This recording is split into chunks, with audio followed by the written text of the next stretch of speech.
So, thank you guys all for having me. I'm Doug Sillars. I work for AT&T out of Seattle. I'm in Europe for a while, and so I contacted the GDG group here in Brussels and said, hey, I'm going to be in Brussels. Would you be so kind as to host me for a talk? That would be lovely. And they said, sure. And so I really appreciate you guys hosting me. I'm going to talk a little bit about ways to look at app performance, and it'll work this time, I bet. Or it'll crash, and we'll just go with, yes, all right. So I work for AT&T, and we work a lot in Android and iOS performance. There's some iOS stuff in here. I hope you guys don't get angry that there's iOS stuff in here too. But we really work mostly on the network side. The book has all sorts of stuff on memory leaks and all the other things that you might be interested in. I'm going to plug into. So I'm going to talk about bad implementations of good ideas. And this is all about network performance of mobile apps and how you can make your mobile app run better. And let's see if this works. Let's just see what we can do here. All right. So we're all mobile people, and so you know there's the slogan out there that there's an app for that, and actually that's owned by our friends at Apple Computer. So I'm going to say, there's an app for that, copyright Apple Computer.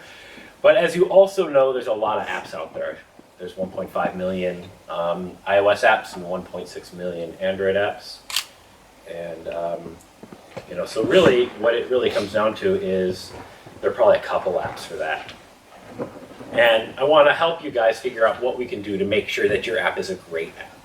There was a study that came out that IBM did with Forrester Research. It was in the news yesterday about what it takes to go from good to great and what developers do to really become a great app and what happens when you become a great app. And it basically boils down to is if you really work to make sure your app is fast and your app is performant, which is all the stuff I talk about, so I was really happy to see that, that your app is going to make more money.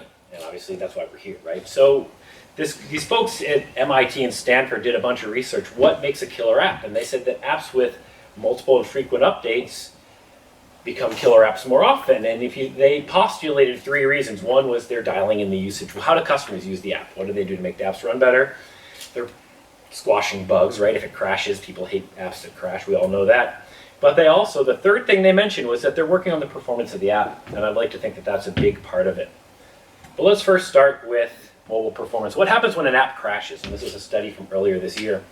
And basically, we all know this, right? We spend a lot of time trying to make sure our apps don't crash. If an app crashes, 53% of customers uninstall or remove the app. People look for updates. They stop using the app.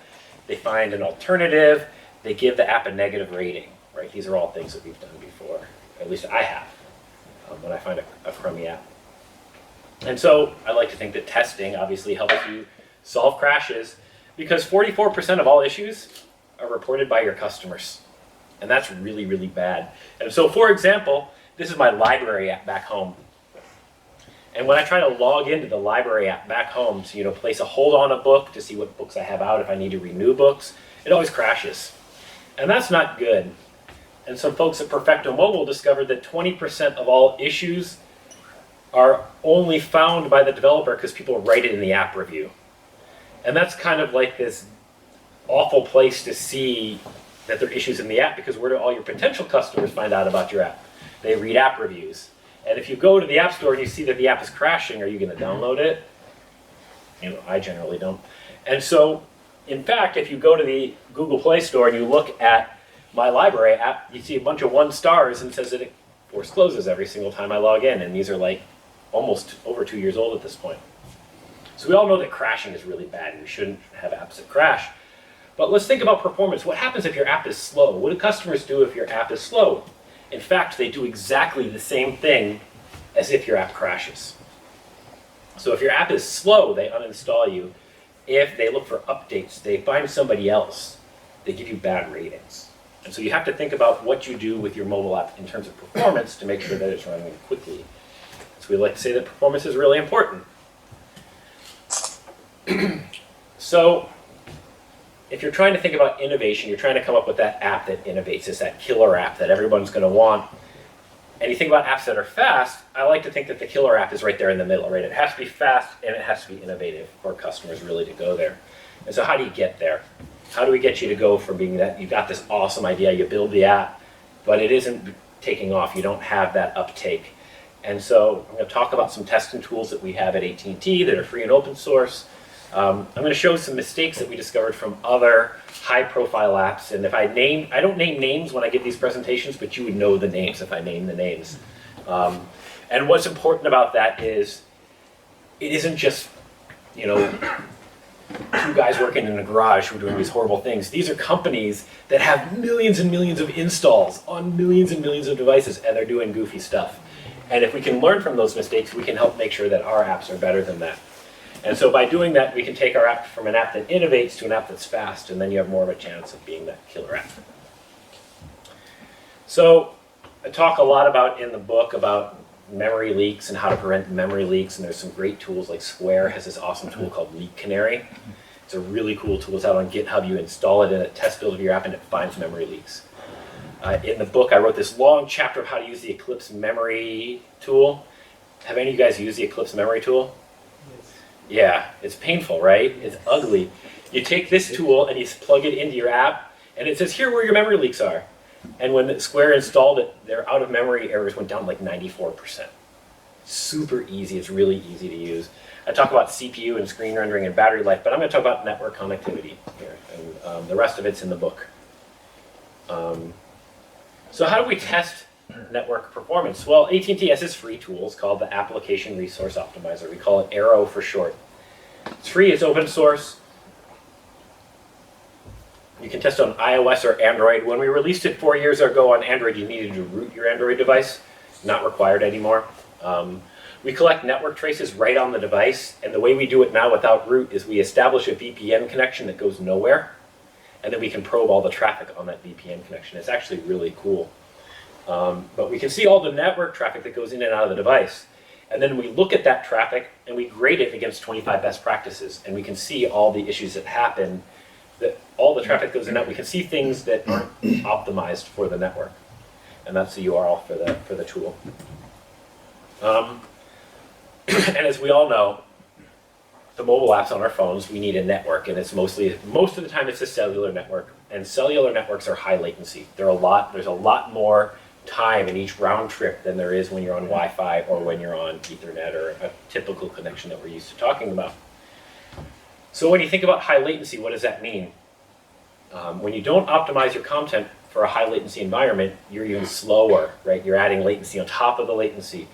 And there's a lot of research into this. There's a huge web performance community, and they study this. And they were studying desktop apps, and they were like putting sensors on people's heads to see how people behaved when they added delay to websites. And they found that when they added 500 milliseconds, half a second of delay, people got more frustrated. They became less engaged. And these are bad things, right? Especially, this is desktop. If you're on mobile and people are not engaged, the phone's in their pocket and they've forgotten about your app. All right. Amazon and Walmart, this is desktop information. This is about 10 years old. They found that for every 100 milliseconds delay on their websites, they lost 1% of their revenue. And that's a big deal. I mean, that's a lot of money for Amazon and Walmart, but 1% of revenue is a lot of money for anybody. And then finally, the most important stat on what customers do when your app is slow, 4% of mobile users admit to throwing their phone when there's a slow website or a slow app. And I forgot to bring my screen that's broken, because I go to show that, say, look, I've done it too. If you do throw your phone, pillows, beds, floors, not good. But in Finland every year, there is a cell phone throwing contest. Somebody said there's one in Belgium too. Someone at AT&T, and they all said that they all promised that they'd never thrown a phone at the con.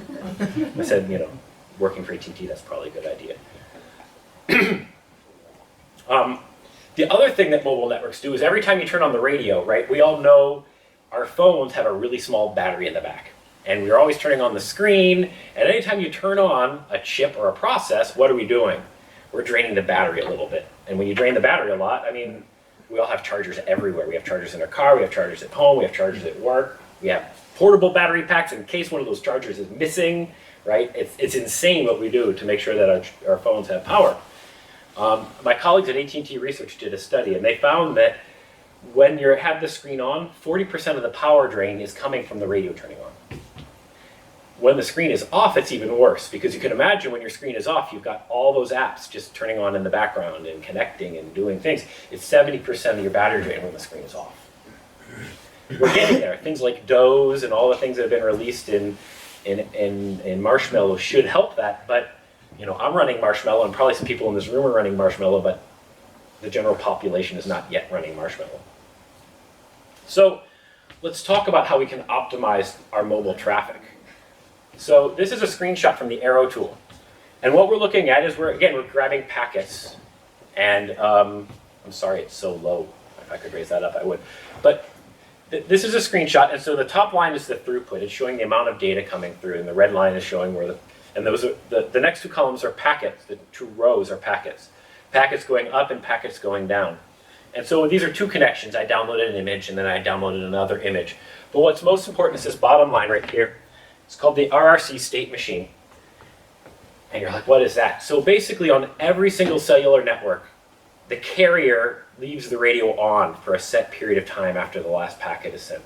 And the reason for this is you may have noticed sometimes, like if you're on 3G or 2G, you're reading a web page, you click a link, and it feels like it takes a second before anything really happens.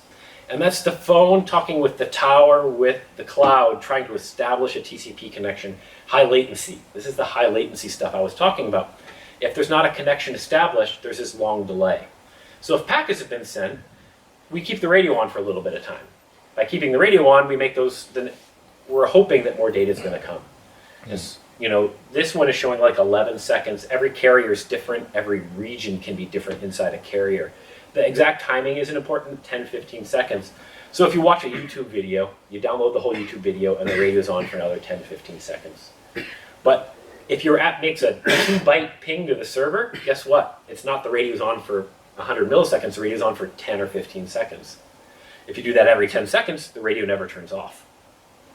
It's the same as streaming a movie. And that's really bad. So again, like I mentioned, you know, we don't want to have these signs like, go plug in your phone over here. It's a good, safe place for you to plug in your phone. We want to make sure we don't do that.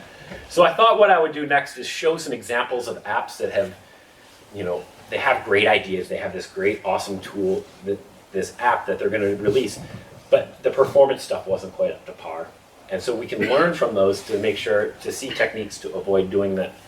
And the first one I'm going to use, I'm actually going to show you an AT&T tool app. Because, you know, like I said, everybody does it, even AT&T. And so there's an app called Drive Mode. And I don't know if you guys have heard of this. It's big in the States. But the whole idea is texting or talking on the phone while you're driving is a bad idea because you're distracted and you can drive into a tree or into another car, or, you know, it's bad.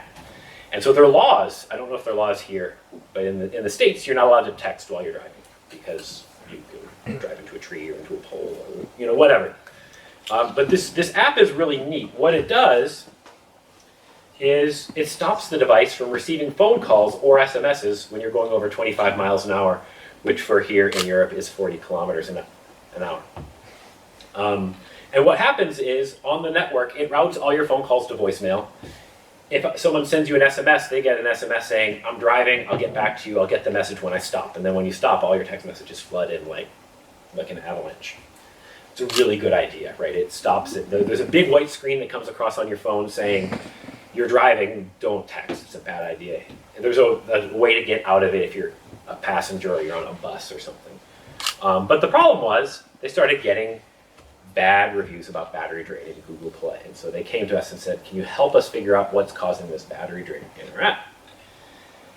So it turned out that this app was doing all sorts of false positives.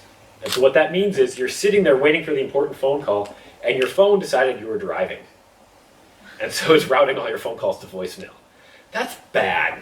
And I've seen a lot of apps try to build something like Drive Mode, and it happens to all of these apps. So what they did is they said, we need to fix this, and so they decided we'll just turn the GPS on every 3 minutes to see if you're going over 40 kilometers an hour. That's great. It's obviously always going to work because the GPS, if it gets a GPS connection, will know how fast you're going. The problem is that's 480 connections a day, right? If you're assuming you get 24 hours of battery. And if you turn on the GPS 480 times a day, that's about 20% of your battery. So our customers who are complaining about battery life were absolutely correct. So we started talking to them, and they explained why. Like, we got this whole, we saw the issue, and then we got the explanation from the developers when we spoke to them. So our tool actually found the problem. And they're like, oh yeah, of course we're doing that, because we've got this problem, we need it. And we're like, here's the other problem, you're killing the battery by doing that. They're like, oh, what are we gonna do? And I don't know if you guys have used the activity APIs in Android, but they're really, really cool. And so I live north of Seattle on a farm, and we have goats, so I put goats in all of my talks. And so there's this detected activity on foot, and then it also detects if you're on a bicycle. And it's really accurate. I built a sample app, and I was running around in my backyard and hopped on a bike, and it's like, yeah, you're in a bike. And then I turned on the car and started driving. It's like, you're in a car. It's really accurate. And then, like I gave away, you can detect if you're in a vehicle, and it detects if you're in the vehicle. And so now, the app only turns on the GPS when you're actually in a vehicle. So while you're sitting at your desk, while you're sleeping at night, the GPS isn't turning on. So now, only when you're in a vehicle is it turning on the GPS, battery life is saved, and everybody's happy. So we were really happy to be able to find this issue. It has that, it's not networking, but it's turning on a radio. And obviously whenever you turn on a radio, it's bad. So all is well until a year later when we released the same app for iOS. And lo and behold, we're getting complaints in the App Store that there's battery drain issues. In America, there's a famous baseball player named Yogi Berra who said it's deja vu all over again. I'm like, they screwed up the GPS stuff again. In fact, they hadn't. I was wrong. They were actually using a lot of analytics, and their analytics were going haywire for whatever reason. And I'll show you what happened. We ran a test. One of my colleagues set up our tool to test and started driving around, and then at the end looked at the result. And so what happened is she was driving, and it's pinging the server every 5 seconds. So the radio is on whenever your car is driving. And Arrow also collects all the packets. You can see, it's sending these uplink packets pretty regularly, all the time. It gets worse. These were supposed to turn off after you stopped driving, but sometimes it didn't. And so she was driving and she stopped, and then she started driving again. And now there's 2 analytic sessions running. And then there's 3, and then there's 4, and then there's 5, and then there's 6. So there's six connections to the same analytics, just sending packets like crazy up to the server. And the radio never turns off. See, you want gaps here to show that the radio is turning off, and it isn't. And we should, and it's almost like there are actually apps out there that track like UPS drivers or plumbers, or companies want to track where their drivers are, and it'll send location every 5 minutes. And it almost looks like they're doing something like that. I talked to a developer who's building an app like that because they said, I can't even test my app. It's draining out the battery so fast that I can't even have it plugged in and charging and test my app. And I said, you've got bigger problems than this, buddy. I don't know what you're doing. But they basically kept the GPS, Bluetooth, and the radio on at all times. And they were trying to test it by plugging it into the lighter in their car. And they were doing too much. But we showed this to the developer, and they're like, our analytics are going haywire. We can fix this. And 2 days later, they came back to me and said, we've got to fix, could you retest? And I'm like, I've seen a lot of fast turnarounds, but I can't believe that you fixed this problem in 2 days. And they're like, no, we promise, we fixed it. Take a look. They did. They did, right? The radio's off. They start driving, and then this is awesome. They fixed it, complaints went away, people are happy.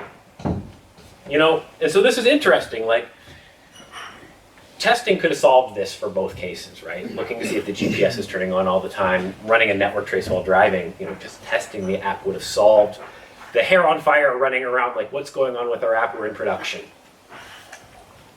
Testing is always a good idea. Another app, I'm going to talk a little about radio streaming, and this is Schönbrunn Palace in Vienna. And when I think about radio streaming, I think of like a hose or a fountain always spewing water, right? Streaming. There's always data being transmitted. But in reality, when you're doing a radio app, the songs have been recorded long ago. They're just sending down like an MP3 file, and then the radio can turn off. And so in reality, when you're testing a streaming app, it should look like this most of the time. The radio should be off. There should be no water actually streaming. So we're testing this app, and lo and behold, you can see there's lots of packets going through, the radio never turns off. And something's wrong here. We need to look at what's going on.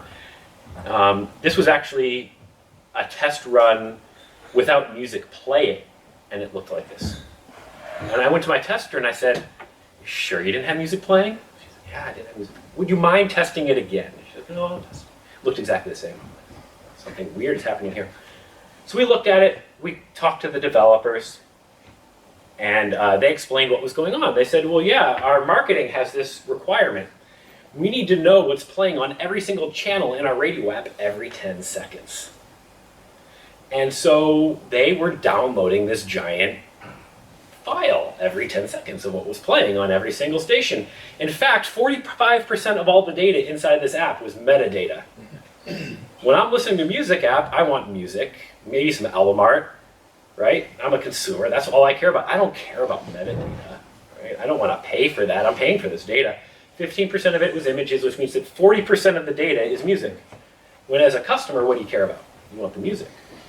So we started talking to them, and this is actually a table from the Arrow tool. And so the first question they asked is, how do you know it's metadata? I'm like, well, you named it metadata.json. I'm a pretty smart cookie, but it doesn't take a lot there. You can see I've kind of scratched out the host name and the file name, so you can't tell who it is, but if I said the name, you know who they are. The next thing to look at is each file is about 200 kilobytes each. And lo and behold, they're downloading it about every 10 seconds. So they're following their KPIs, right? We need this file every 10 seconds. So let's look to see what's going on. And what table does this show up in our tool? Our tool grades against 25 best practices. This one is the gzip text files. And when you gzip stuff, it's smaller, so it uses less data. It downloads faster, and if it downloads faster, guess what? You use less battery.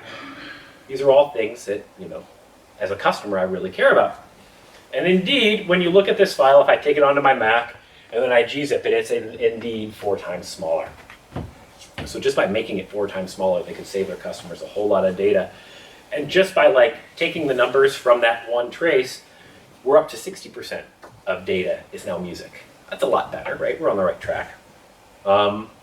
They actually went a next step. They turned on gzipping, they started caching the files, and then only sending a difference. And they were only sent the difference every 30 seconds or so. So the radio was turning on less, they were sending less data. Big improvement to the mobile app. It was actually, now the music is up to 80, 85%, which is kind of where you expect it to be. Music app. And here's another music app. And they were downloading the album art, like I said, right? You want the picture of whatever album, the Pink Floyd album at the top of the screen. And they were using a CDN, and so a CDN is, we're a remote server in the cloud near the edge of the network, so it's less response time, the file should download faster, we're in a high latency environment, this is a good thing.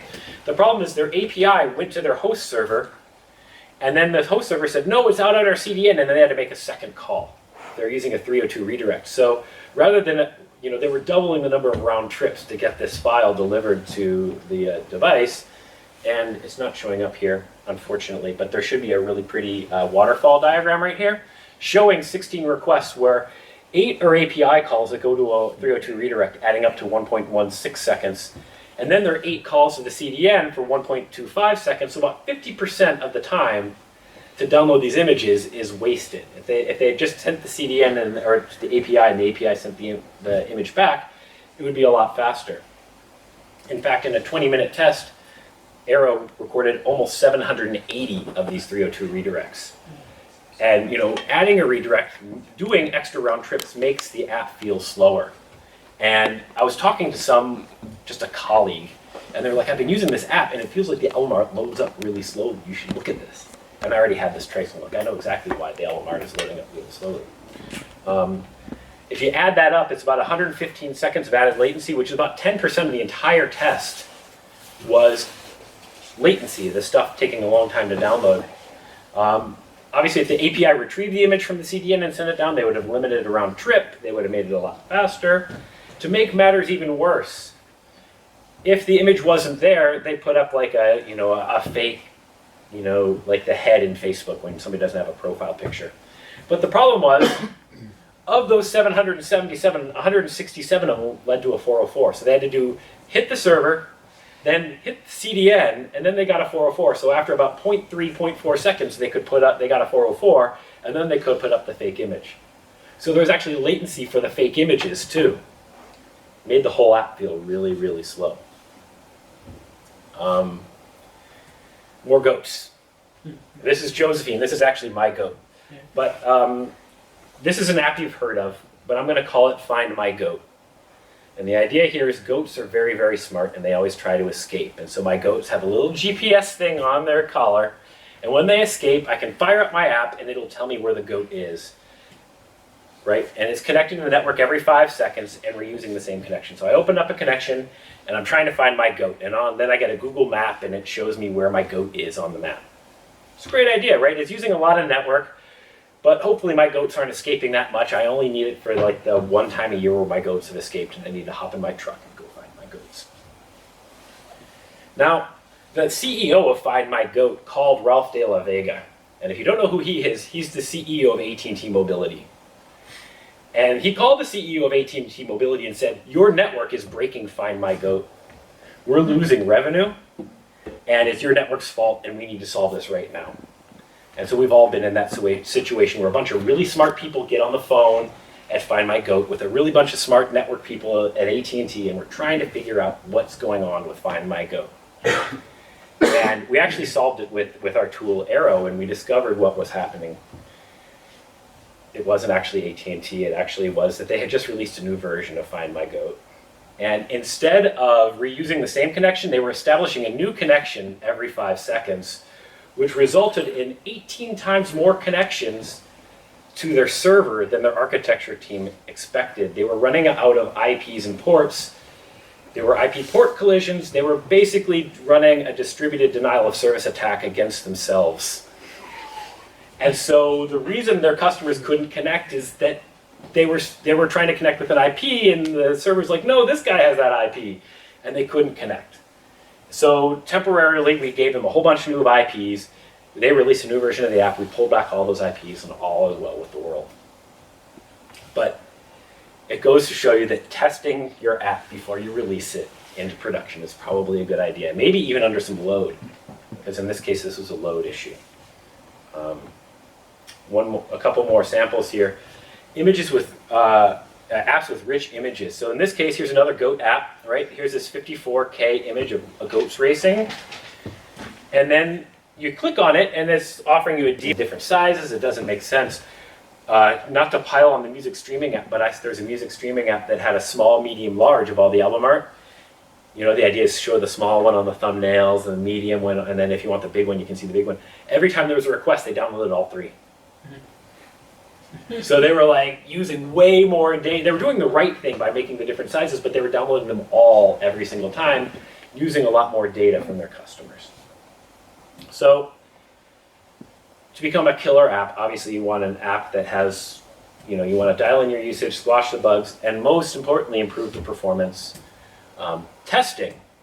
So there's the book, but what I thought I would do is actually show you our tool a little bit, if it lets me. If my computer lets me. All right, we can see Arrow. Okay, so this is the Arrow tool, and it's free, it's open source, you can run tests on your device, and I'll just pull up my device here to show you that it works. And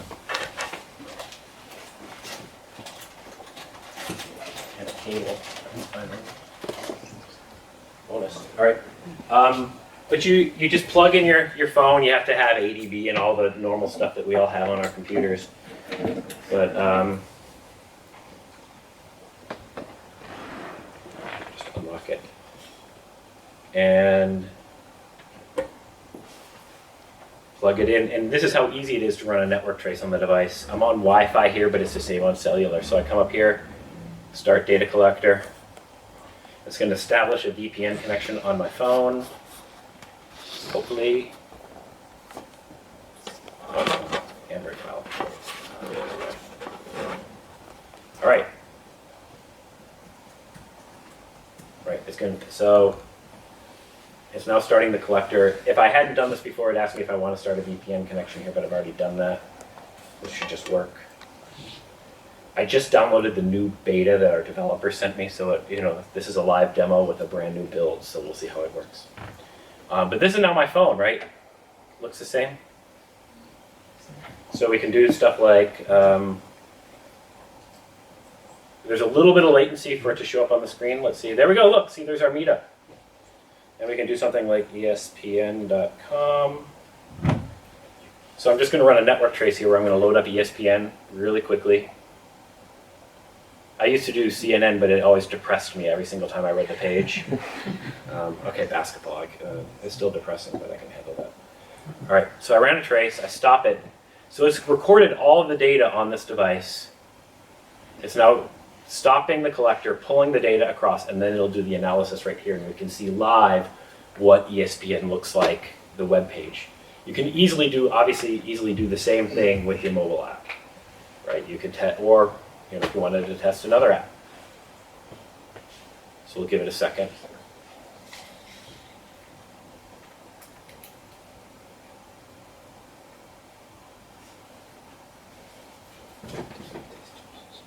And hopefully it'll work. If not, I've got about 500 gigabytes of other traces on here we can look at.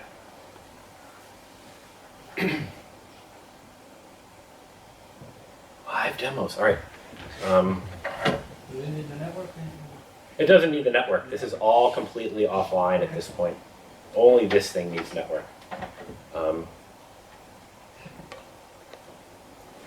give it another second. But anyway, what it's supposed to be doing here is loading the trace into memory, testing you against the 25 best practices here, and it's obviously close that. We'll just kill the process and start over because live demos.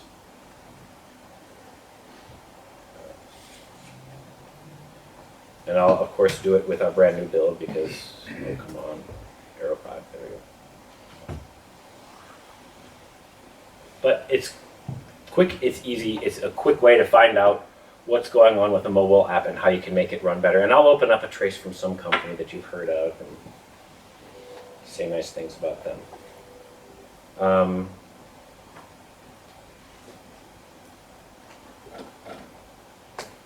These I don't remember that well.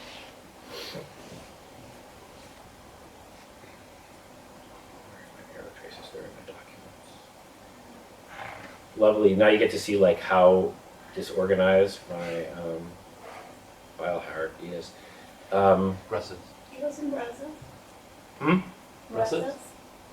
Brussels folder. Oh, that one didn't work, so I'm just going to open up Okay. another trace. Yeah. I don't know what was going on there. Do you guys have Pandora? No, it doesn't work. Yeah. Unfortunately. So then we can test. We can show you Pandora because you guys don't care. So this is an active trace. What I like to do when I test the app is I like to run an idle trace and an active trace. The idle trace is firing up the app and not doing anything, and that way you can see what the app is doing when there's no user interaction. And sometimes you discover really interesting things. I was talking, the bunch of traces I was showing there at the beginning was a device manufacturer saying we're having all these pings when there's nothing happening on the device.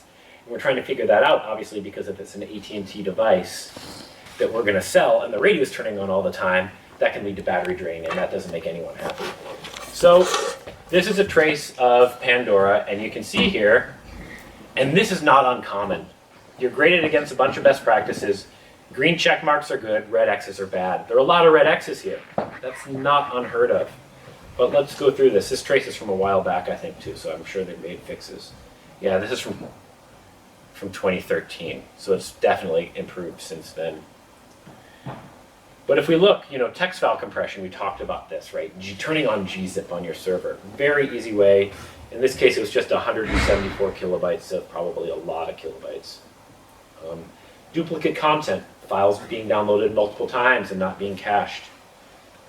Everything's sortable, so we can see what the biggest files are. It may not seem like a lot to have a 9K file be downloaded 3 times, but if that happens on 1 million users, you're paying for that out of your servers and things. I mean, it can add up very quickly. We had one customer say, yeah, we don't really care about 4 kilobytes here, 4 kilobytes there. They somehow became a viral hit and their servers crashed because 4 megabytes here, or 4 kilobytes here, 4 kilobytes there became 4 gigabytes here, 4 gigabytes there, and they started having problems.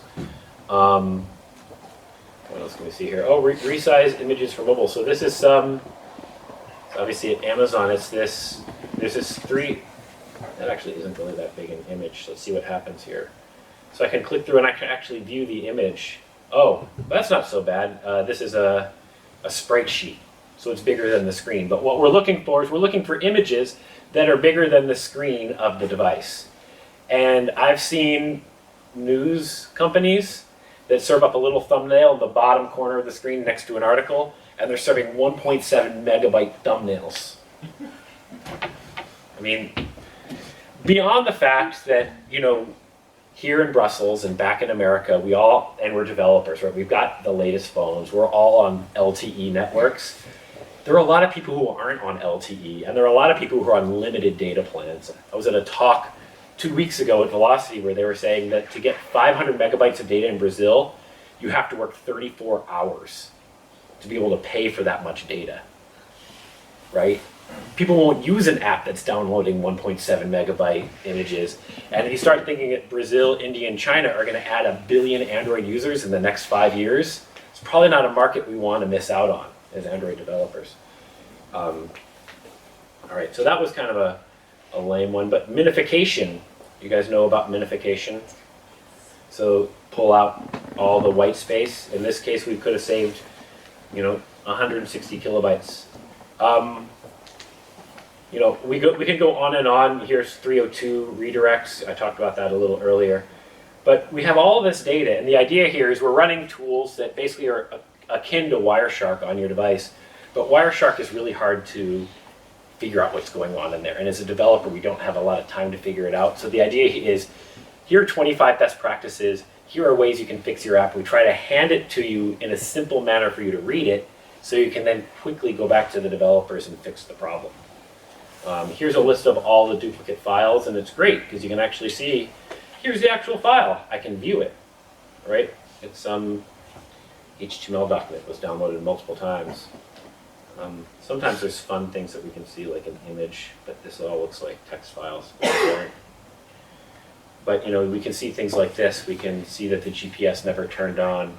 We can see how often the radio turned on. We get a lot of information out of the app that is generally hidden from app developers. We can see every single connection here. And it looks like our tester went into the Android browser for whatever reason here. But we can actually see, you know, here was a request, right? We can see what was requested. Let's find something interesting.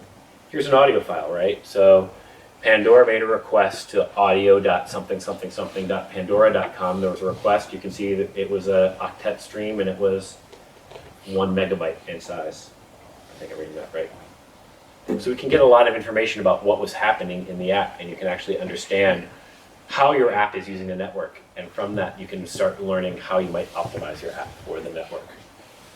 And we have cool things like a bunch of stats and waterfalls and stuff. So anyway, that was what I was planning to talk about. I'd be happy to show more demos of this. If you want to test your app, we can do that. We can, happy to take any questions. I have a question. Yeah. If you go back to the overview or diagnostic, the big graph, Right, yeah. that one. Basically, when you start this for one app, Yeah. does it not like get other apps that run in the background Yes. stuff? There's a couple ways to get around that.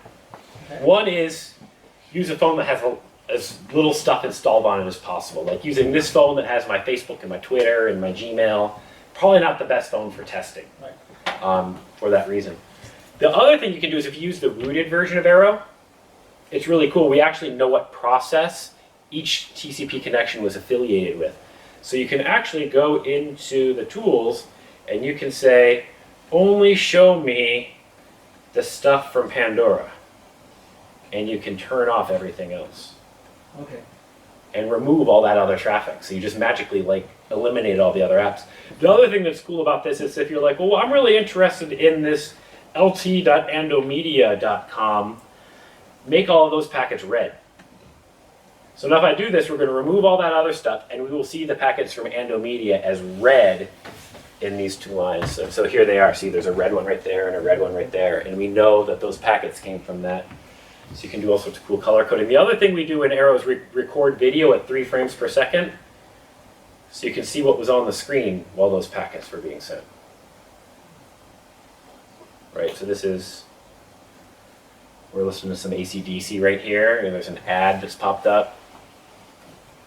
You know exactly what's going on in the app. And actually those Media connections, they've worked really hard on this. They have to ping every 60 seconds to say, I'm still streaming video, or I'm still streaming audio. It's like their metrics, and it's required, like, there's some like governmental requirement. So they send like this file every 60 seconds. It's actually a big battery drain, and so they were working to batch those files in different ways to reduce the number of connections and have the app use less battery. They found that those connections was actually close to 0.4% of the data, but close to like 35 to 40% of the battery drain. And that didn't add up to them, so they were working to fix that.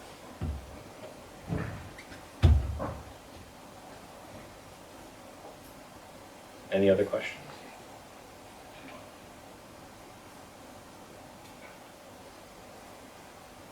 I know I went fast. If you have any questions, I'll hang around for a little bit. If you want to run demos or whatever, we can do that. And thank you. I appreciate the time.